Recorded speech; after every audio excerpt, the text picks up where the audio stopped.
Hi YouTube, this is Meso with Meso Making It, and today I am so excited because I finally got my UDS Smoker. UDS stands for Ugly Drum Smoker, and this smoker my son actually made for me, and it doesn't take him long to make it, but he sort of put me back to the end of the line. So he's got mine finished right here before the holidays. I am so excited. I want to show it to you. And he actually built this, so he's going to explain to you what he did and how he built it. And then I'm going to get something on this grill because I can't wait, or on this smoker. It's not a grill. Going to get something on the smoker because I can't wait to see how it works. He already has one, so I've had lots of meat from his smoker, but this will be the first thing that I have off my smoker. He did it for me, or I should say he did it for Big Daddy in yellow and black, because Big Daddy's alma mater, Georgia Tech, mascot is the Yellow Jacket. And of course, the Yellow Jacket's yellow and black. So he made this UDS Smoker in yellow and black. I'm gonna let him explain it to you how he made it. This is a 55-gallon steel drum that I bought off Craigslist from a guy who gets these based from his job. And it had high fructose corn syrup was what it was in there before.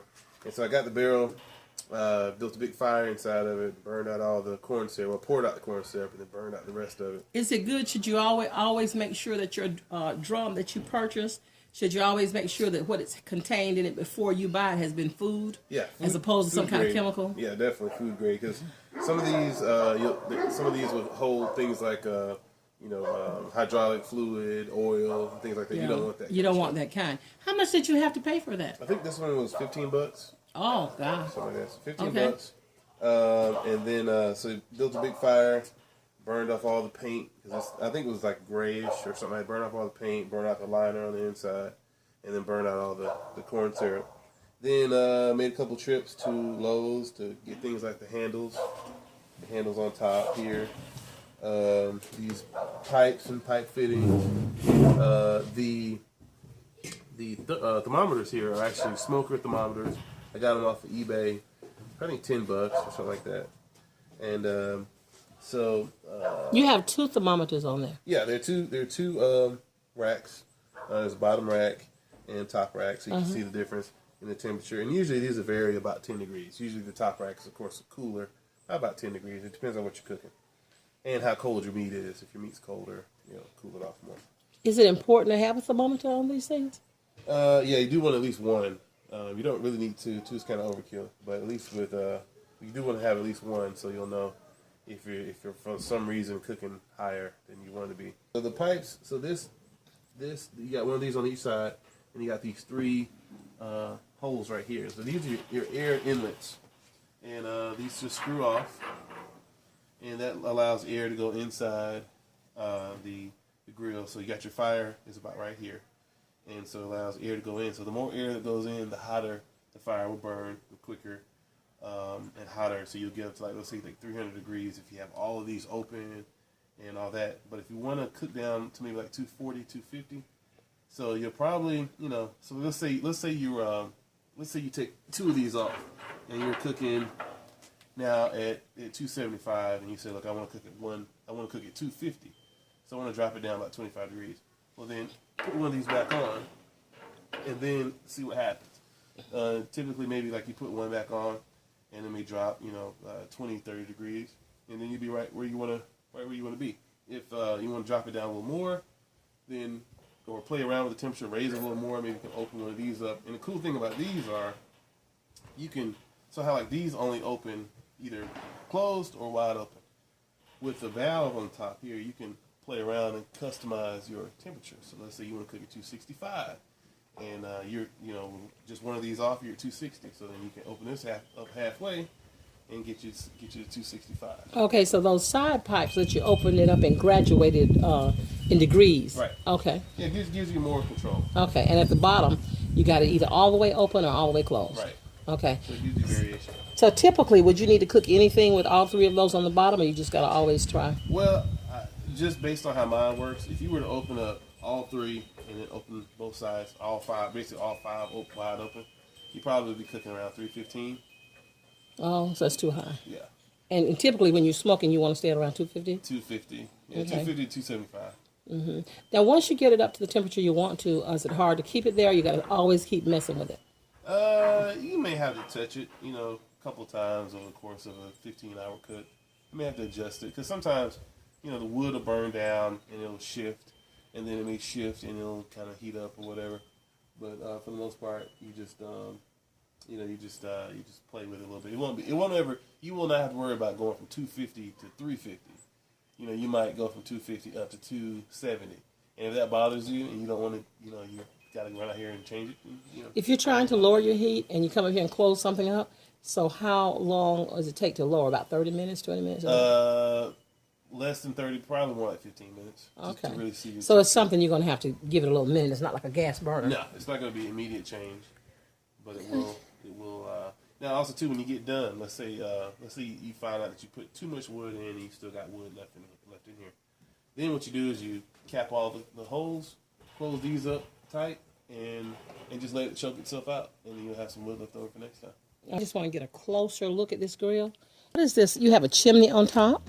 Yeah, this is just a 2 3/4 90-degree elbow, and it just goes on the back of the lid, so fire your smoke can come up and out.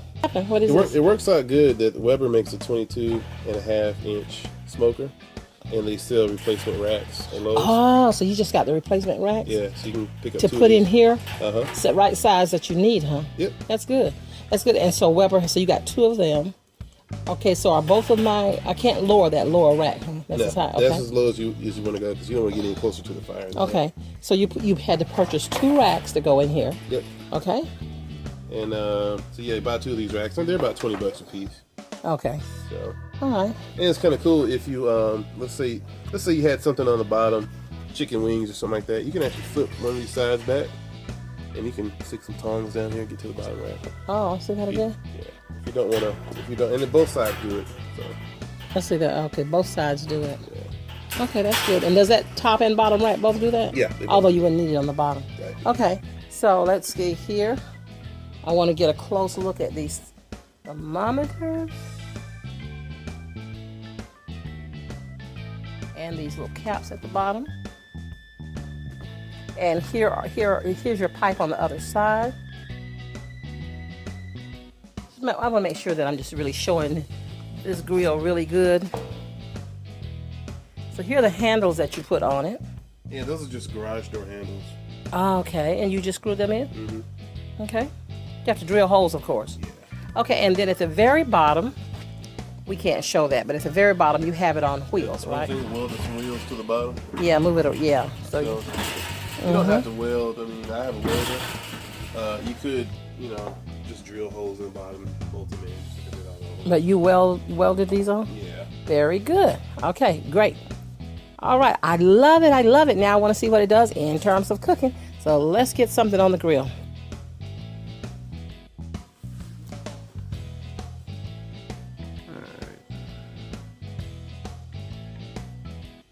So now you probably can see the bottom thermometer is showing about 280. The top one just under 250.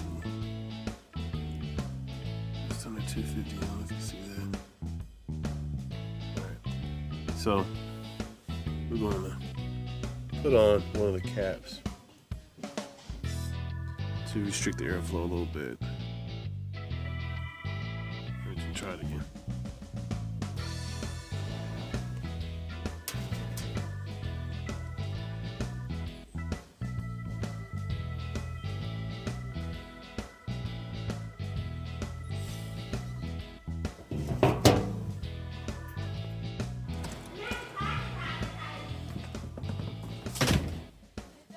Anyway.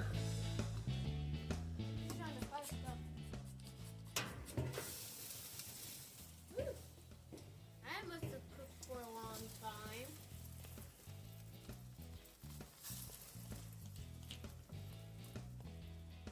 Yeah.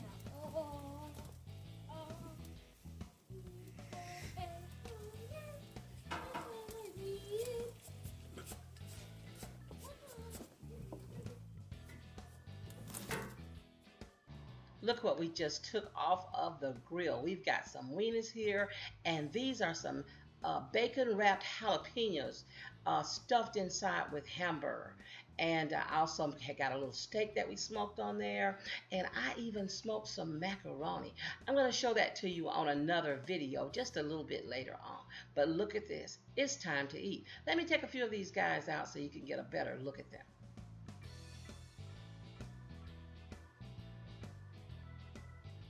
I want you to see how this bacon crisped up on these guys. They're so good. Where's my son? It's time to eat. Come on, let's taste a few of these. The sun was so bright, we didn't know if you could see it real good in the sunlight. So we want to give you another better viewpoint where the sun actually shining on the front. So you can get a better look at the way it looks. And of course, I used high temperature grill paint, Home Depot, Lowe's, wherever. And actually the yellow paint on the top and on the sides, on little knobs and stuff, that's actually engine paint. Which of course is designed also for high temperature. The black paint is actually grill paint, and I think it's rated up to something like 1200 degrees. We're not going anywhere near there, so you know, but at least it's rated up to that temperature. Oh, he's still showing you details about that smoker. It's a wonderful thing, guys. I'm telling you, if you can, get you one in your life. More than anything, get some stuff that you do on your grill with your family. Thank you guys for coming by. Come back. That is the UDS. Thanks for watching, guys. Remember to subscribe, comment, thumbs up this video, and share it with somebody.